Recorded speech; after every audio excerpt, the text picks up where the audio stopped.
So I would assume that those types of stories, remembrances, fit a lot of us. We all have probably can think back what moment did we musically become inspired, not necessarily Jewishly, but what made us sort of who we are.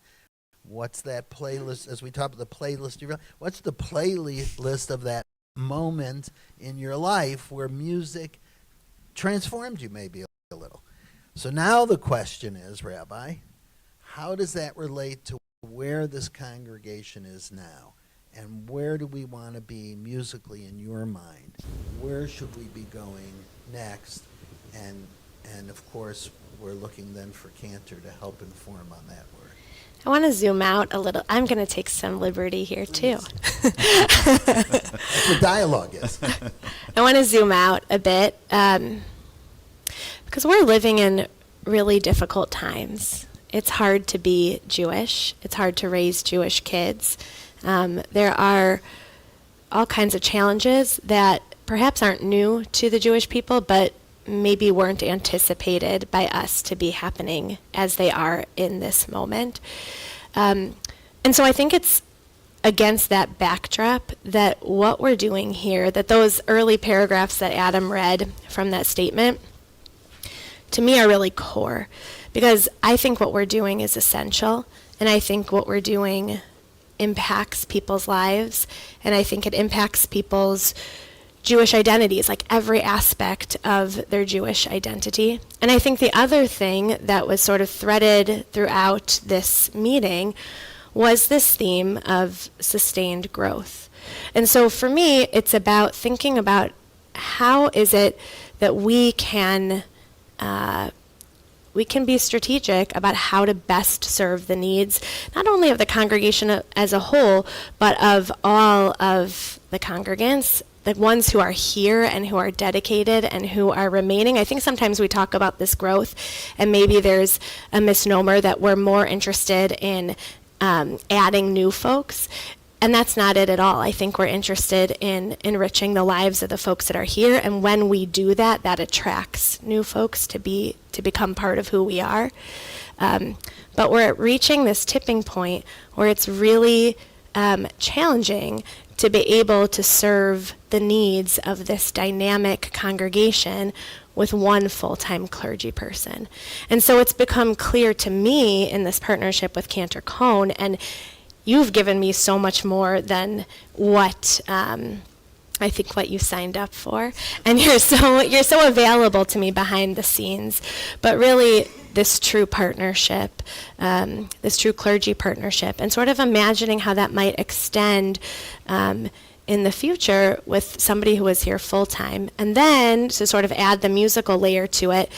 To my mind, it makes so much sense to have somebody who is a full clergy partner who has a set of skills that's complementary, not identical to the skills that I have as a rabbi. So that's like where my head is at in the big picture. So Adam, as you said, you've had the privilege to sort of watch these processes and what's going on behind the curtain as we go from event to event. And since you're leaving your position, that means you can say anything tonight. Tell us what you observe then in regard to what Rabbi just talked about and the role that Cantor has played in that partnership and where you think we should be going. Yeah. I don't think I could overstate what Cantor Cohen has brought to the congregation in terms of imagining our future. And that's both in terms of, what we see in worship and what we experience and study, but also what is going on in this relationship in terms of a young rabbi who's envisioning the future of a congregation and the future of her rabbinate. It's been an incredible mentorship to watch, and I think actually, Michael, you said it best at one point. What we've started here, we're almost obligated to continue. the kind of spiritual partnership and musical partnership and ritual partnership that's been created, we have an obligation to play that out, and we're going to start playing that out with a student cantor in the coming year. And we'll see how we fare in the search process for a full-time cantor in the years to come after that. One other thing I would just say just about the capacity argument is I like how Rabbi put it, because I think we're looking to build capacity in two ways. We want to build spiritual and ritual capacity as it is. And I think what we've seen in these last 3 years is what's possible. We also need to build clergy capacity, because we are at a tipping point. And not for nothing, Lori has served in some way as not clergy, but as a pastoral partner in ways. And we'll be losing that as well. And that's something that, is both irreplaceable, but we need to also think about how to have that capacity in the future. So, Cantor, give us a little more pragmatic context now, okay? Okay. Your years of working in New York at the Debbie Friedman School of Sacred Music, directing and working with students, what does it mean in terms of, in particular, cantor out of our movement, and how a full-time cantor, as we project over time we would be able to get to, how would that impact the life of this congregation? Okay, I'll give that a try. I want to say one word about Lori, whom I've known for such a long time and with whom I've been a colleague and a partner going well back into our careers. It's been a special part of the experience here to reconnect and to experience the impact that you have day after day on the lives of people in all these generations, and it's been a real blessing to TBI and will continue to be as you complete your service over these next few years. And thank you for that from me. And I think, what Rabbi and Adam have said about the synergy in the clergy team and how it plays out in the broader experience of the members of a community is at the heart of what we're discussing here. And that synergy is a little hard to unpack, but it goes to the overall spiritual life of not just this synagogue community, but the whole Jewish community. And the I don't know, I'm getting a little emotional about it. As I see how complicated life has become in our nation and in Israel and in the relationships that we have in the world, and given all of my experiences in education, in the pulpit, in spirituality within Judaism, there is nothing more important to the future than engaging people of all ages in a rich, abundant, and robust spiritual connection. However you describe that, and whatever your thoughts are about theology or about God, there's room for all of those ways of understanding what's happening in our lives and what's happening in the universe. And to the degree that we are able to cultivate that, we will be able to sustain hope and possibility and a sense of deep connection and loving kindness. And it arises, it's not just about music, it's not just about services, it's about kind of the dynamism of what's happening in the inner lives of everybody as things are unfolding. And what cantors, who are educated now bring is a completely multidimensional 360-degree kind of experience to it that interfaces with all of the all of the spheres of impact within the community. Part of that is musical because a cantor is able to connect the musical experience of tefillah with the musical experience of life cycle, with the musical experience of education, with the musical experience of early childhood, with the musical experience of older adults experience, mature adults experience, and with text, with tradition, with modernity, with all of the tapestry, to use another visual metaphor, of the way the Spirit has manifested in music in the Jewish world.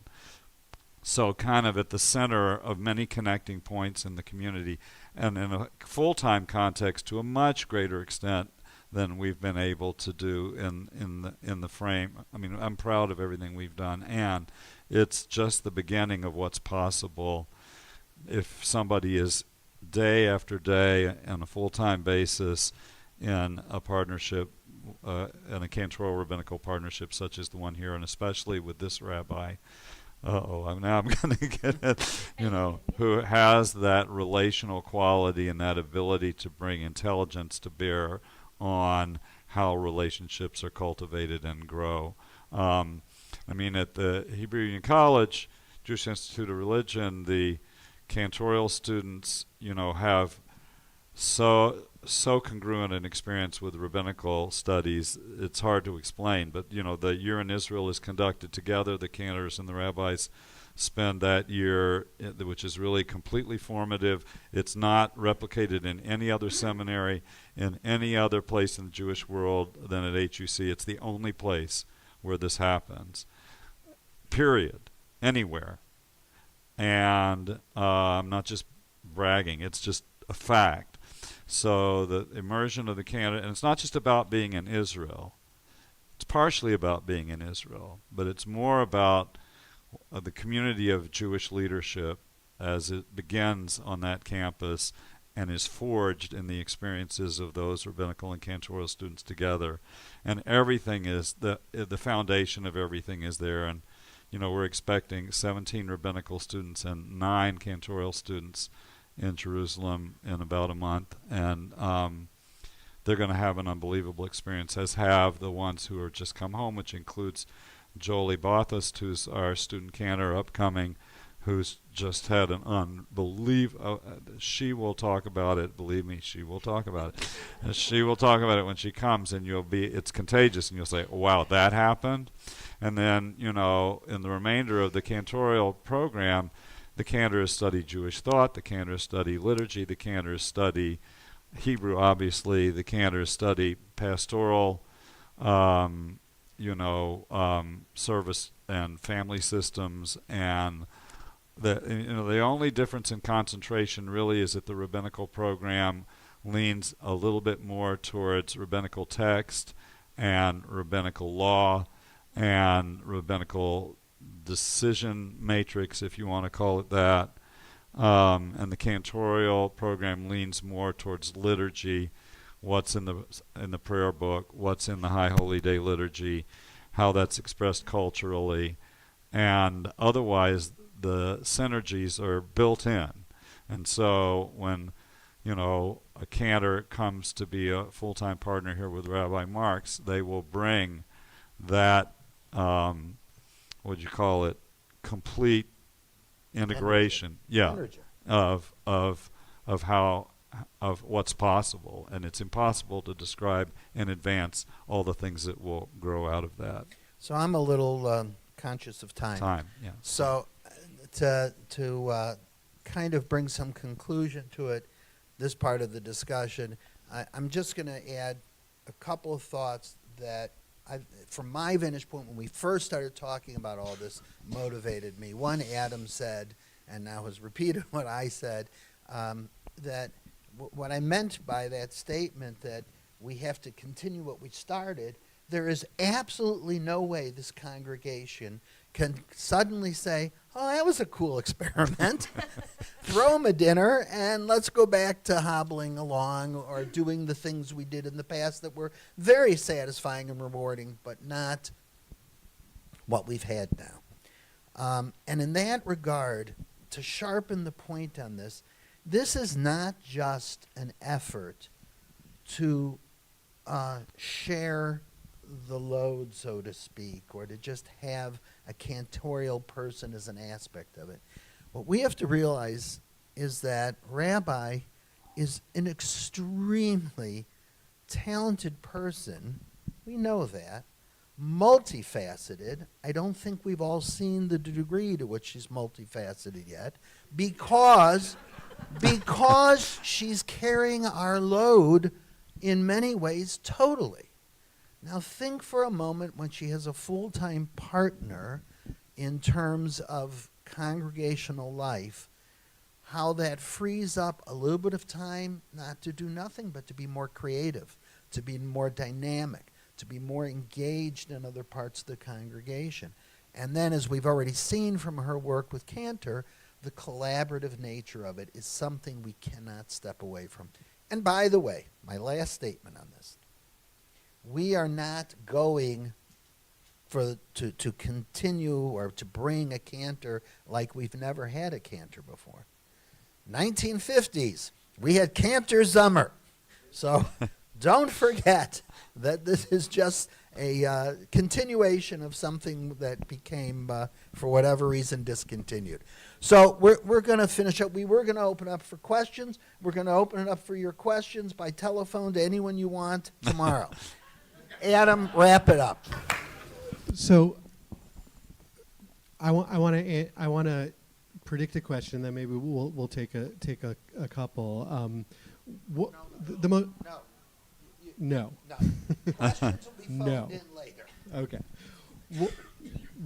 We're doing two things then, three things. One is we're embarking on a process of figuring out how we're going to pay for this. And the envisioning of this is to have a 5-year bridge to get us to the point where this is a sustainable part of our operational budget. We predict that it'll cost us in those 5 years about $120,000 a year on top of our current operational budget. We've already raised commitments for half of that amount already. And we're going to be looking for ways to raise the second half of that or have a financial instrument to get there. We talked about the mortgage. That might be one way to do it. But there's a committee being formed already to deal with the financial aspect of it. If we get to 5 years and this is not sustainable, then we'll have another question to ask of ourselves. But at the growth that we've seen, I don't think making this a sustainable part of our congregation is going to be a problem. We're also going to embark on a listening and question asking summer. We've got how many? 4, 5? We've got 5 different sessions, and you can scan the QR code in your document. It doesn't work? It doesn't work. Okay.